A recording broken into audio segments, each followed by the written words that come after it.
व्यासपीठावरील शिवसेनेचे पक्षप्रमुख आदरणीय उद्धवजी ठाकरे आणि काय अब की बार चंद्रहार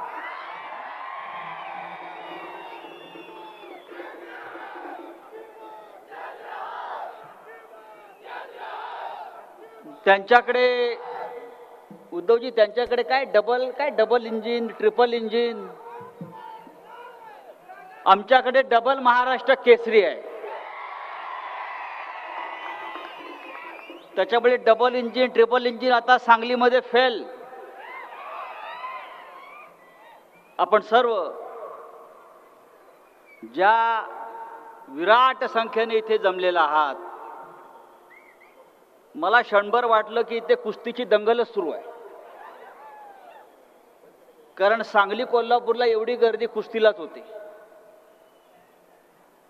पण माननीय उद्धवजी आले आणि ते खास पेलवान चंद्रहार साठी आले.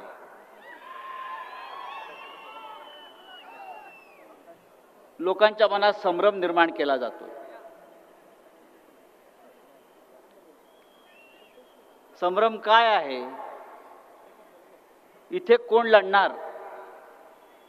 या मैदानात चंद्रहारच लढणार.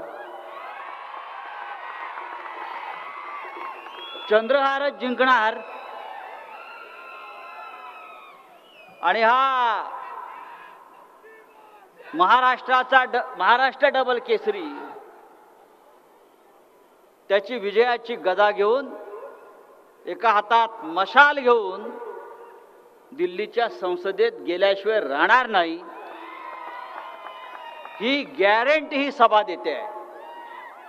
इकडे एकच गॅरंटी चालणार, शिवसेनेची गॅरंटी.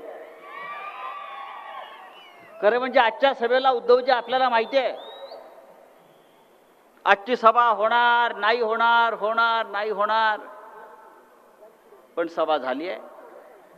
आणि सभेला काँग्रेस, राष्ट्रवादी काँग्रेस सगळ्यांनी मनापासून शुभेच्छा दिलेल्या आहेत. आणि पुढल्या सभेला सगळे व्यासपीठावरती सर्व नेते उपस्थित राहतील. आज सांगलीमध्ये प्रवेश केल्याबरोबर आम्ही सर्वप्रथम या सांगलीचं नव्हे तर महाराष्ट्राचं भूषण स्वर्गीय वसंतदादा पाटील यांच्या स्मारकाला भेट दिली. वसंतदादांचे आशीर्वाद घेतले. स्मारकावर विशाल पाटलांच्या मातोश्री शैलाभाभी उपस्थित होत्या, त्यांनी शुभेच्छा दिल्या. पतंगराव कदमांच्या कुटुंबानं शुभेच्छा दिल्या. आणि इथे आल्यावरती पाहिलं मिरजेमध्ये इकडल्या जनतेनंही चंद्रहारला आशीर्वाद आणि शुभेच्छा दिलेल्या आहेत. सांगली जिल्ह्याचे तारणहार कोण? चंद्रहार.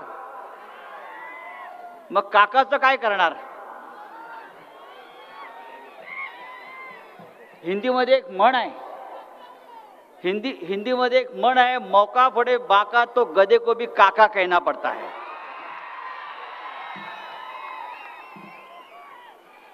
आता ते चालणार नाही.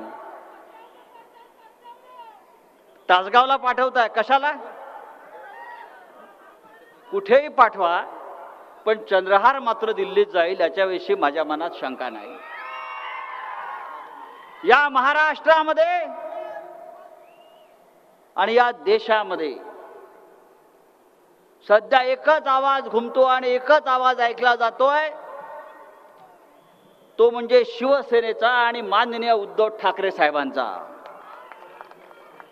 या देशात आज नरेंद्र मोदीला कोणाची भीती वाटत असेल तर ती फक्त माननीय उद्धव ठाकरे साहेबांची. या महाराष्ट्रात यापुढे एकच गॅरंटी चालणार, ती म्हणजे उद्धव ठाकरे साहेबांची. काय एक एक रोज नवीन नवीन गॅरंटी देत सुटलेल्या आहेत.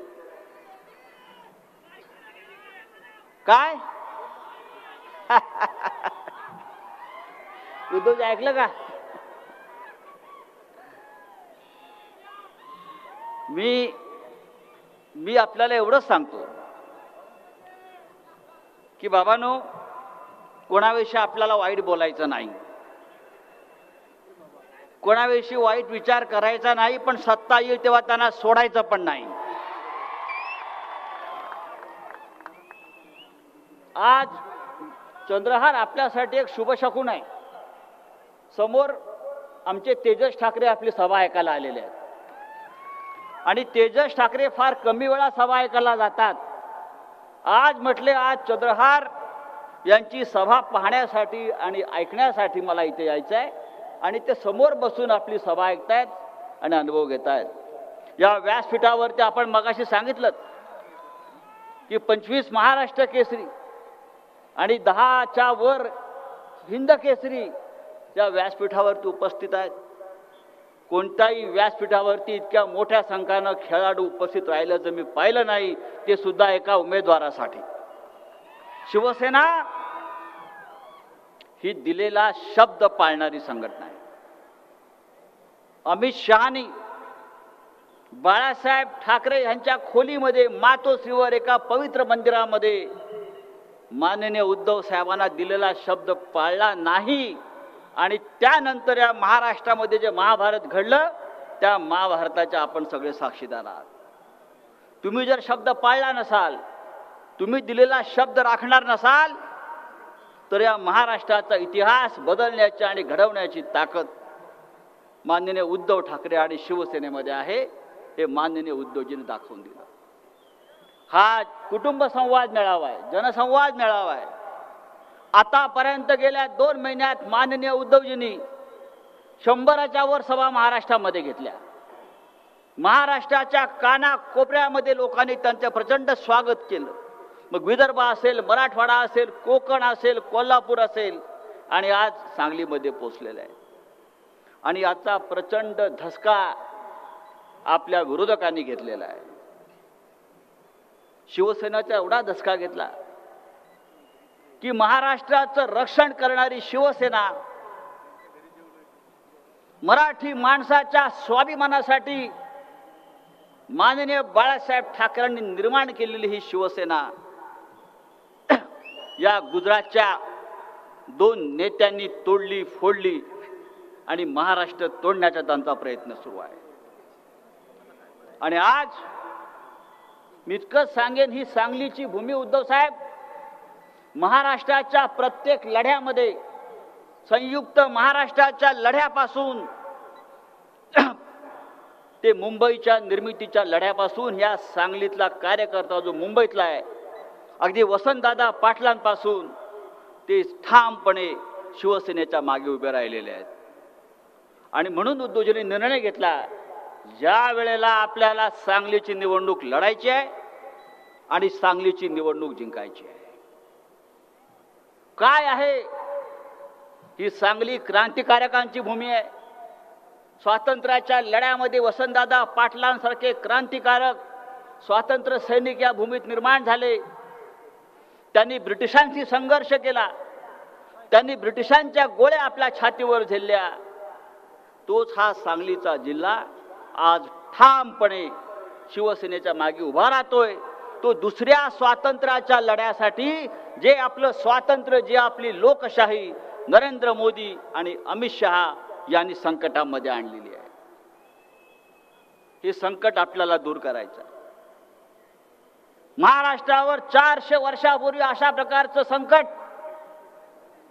औरंगजेबाच्या रूपाने आलं होतं. आज जे संकट आपण भोगतोय त्याच प्रकारचं संकट 400 वर्षापूर्वी छत्रपती शिवाजी महाराजांच्या काळामध्ये औरंगजेब महाराष्ट्रावर चाल करून आला होता. तेव्हा सुद्धा हा महाराष्ट्र त्या औरंगजेबाशी संघर्ष करून लढून त्यांनी हा महाराष्ट्र वाचवला. आज मी तुलना करतो की महाराष्ट्रावरती आज दिल्लीच्या आणि गुजरातच्या सुलतानांचा हल्ला का सुरू आहे. तेव्हा जेव्हा खोलात शिरलो तेव्हा माझ्या लक्षात आलं ही औरंगजेबी वृत्ती जी आज गुजरातच्या भूमीतून दिल्लीत गेली आणि दिल्लीतून महाराष्ट्रावर चाल करून आली ती यासाठी की या महाराष्ट्रामध्ये छत्रपती शिवाजी महाराजांचा जन्म झाला, या महाराष्ट्रामध्ये धर्मवीर संभाजी राजांचा जन्म झाला, पण त्याच वेळी बाजूच्या गुजरातमध्ये औरंगजेब जन्माला आला होता. गुजरातमध्ये तुम्हाला माहीत नसेल की औरंगजेबाचा जन्म या गुजरातमध्ये दाहोद नावाच्या गावात झाला आणि त्याच्या बाजूच्या गावामध्ये नरेंद्र मोदीचा जन्म झाला. तेव्हा तुम्हाला कळलं असेल या महाराष्ट्रावर औरंगजेबाप्रमाणे या दिल्लीचे आक्रमण का होत आहेत. जे औरंगजेबानं केलं तेच आज गुजरातचे 2 राज्यकर्ते दिल्लीत बसून करतायत. ज्या गुजरातमध्ये औरंगजेब जन्माला आला त्या गुजरातमध्ये मोहम्मद अली जिना जन्माला आला, ज्याने पाकिस्तान निर्माण केला. प्रत्येक जमिनीचा भूमीचा एक वैशिष्ट्य असतं. इथे शिवाजी महाराज जन्माला आले, इथे धर्मवीर संभाजीराजे जन्माला आले, इथे देश अखंड ठेवणाऱ्या अखंड शक्ती जन्माला आल्या, इथे हिंदुहृदय सम्राट बाळासाहेब जन्माला आले आणि बाजूच्या राज्यामध्ये गुजरातमध्ये मोहम्मद अली जिना ज्याने पाकिस्तान निर्माण केला तो जन्माला आला, औरंगजेब जन्माला आला. पण एक लक्षात घ्या, औरंगजेबाने काय केलं. औरंगजेब सुद्धा खूप धार्मिक माणूस होता. अरे मग औरंगजेब फावल्या वेळात टोप्या विणायचा, टोप्या, आणि जपमाळ ओढत बसायचा आणि मी फार मोठा मानवतावादी धार्मिक माणूस आहे अशा प्रकारचं ढोंग निर्माण करायचा. औरंगजेबानं सुद्धा या महाराष्ट्रात नव्हे तर या देशामध्ये असा फतवा केला की सगळ्या सरदारांनी माझं गुलाम व्हावं आणि मी फक्त बादशाह. आज या देशामध्ये तीच परिस्थिती आहे. औरंगजेबानं आपल्या भावाला आपल्या वडिलांना सुद्धा सोडलं नाही. आज आपल्या देशामध्ये नेमकी तीच परिस्थिती आहे. औरंगजेबानं अशा पद्धतीनं काम केलं की तो सगळ्यांशी गोड गोड बोलायचा आणि शेवटी पाठीत खंजीर खुपसून ती राज्य आपल्या ताब्यात घ्यायचा. औरंगजेबानं सुद्धा फोडा झोडा आणि राज्य करा हीच नीती अवलंबली आणि गुजरातमधून दिल्लीत गेलेल्या त्याच लोकांनी आज महाराष्ट्राच्या बाबतीत देशाच्या बाबतीमध्ये हीच नीती अवलंबली. पण इतिहासाची पुनरावृत्ती होते, लक्षात घ्या. त्या औरंगजेबाला शेवटी या मर्दांच्या महाराष्ट्रानं या भूमीत गाडलं, त्याची कबर या महाराष्ट्रामध्ये आपण खणली आणि हा इतिहास आपण निर्माण केला. त्याच्यामुळे महाराष्ट्रावर जर कोणी चाल करून येणार असेल तर याद राखा, असं सांगण्यासाठी सांगलीतली सभा आहे. आपण हिंदुत्वाच्या गोष्टी करता, आमच्या हिंदुत्वावर शंका घेता, आमच्या स्वाभिमानावर शंका घेता आणि तुम्ही काय करताय, हिंदुत्वाचं ढोंग करताय.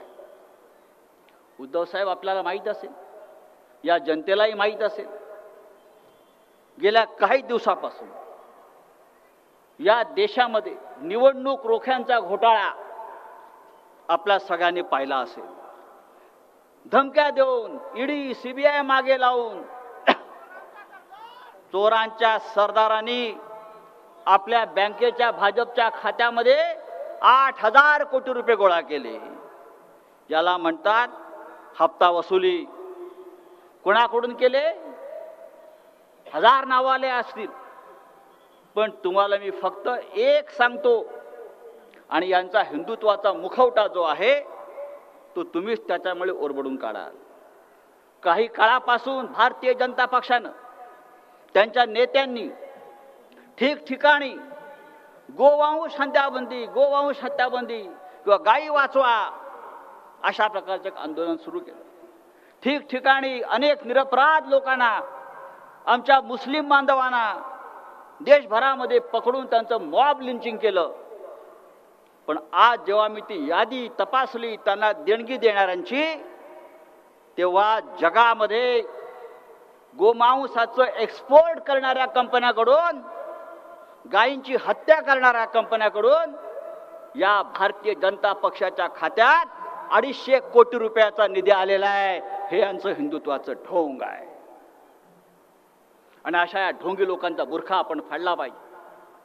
या राज्यात आणि या देशामध्ये अशा प्रकारचं ढोंगी चोरांच्या सरदारांचं राज्य क्षणभरही राहता कामा नये. आणि मला खात्री आहे ही मिरजेची सभा ही त्या दृष्टीनं ऐतिहासिक आहे. सांगलीतली सभा त्या दृष्टीनं ऐतिहासिक आहे. सांगलीमध्ये जेव्हा जेव्हा क्रांतीची ठिणगी पडली या भागामध्ये तेव्हा तेव्हा या महाराष्ट्रामध्ये परिवर्तन झाल्याचं मी पाहिलेलं आहे. या मातीमध्ये या माणसांच्या मनगटामध्ये ती रग आहे आणि या माणसांच्या डोक्यामध्ये ती आग आहे परिवर्तन करण्याची. आणि म्हणून हे मशाल चिन्ह तुम्हाला त्या आगीची आठवण करून देईल. चंद्रहार पाटील हा एक तडफदार झंझावाती ज्याने अनेक वर्ष अनेक माध्यमातून आपली सेवा केली आहे. तो शिवसेनेच्या परिवारात येऊन आज या सांगलीकरांची सेवा करू इच्छितो.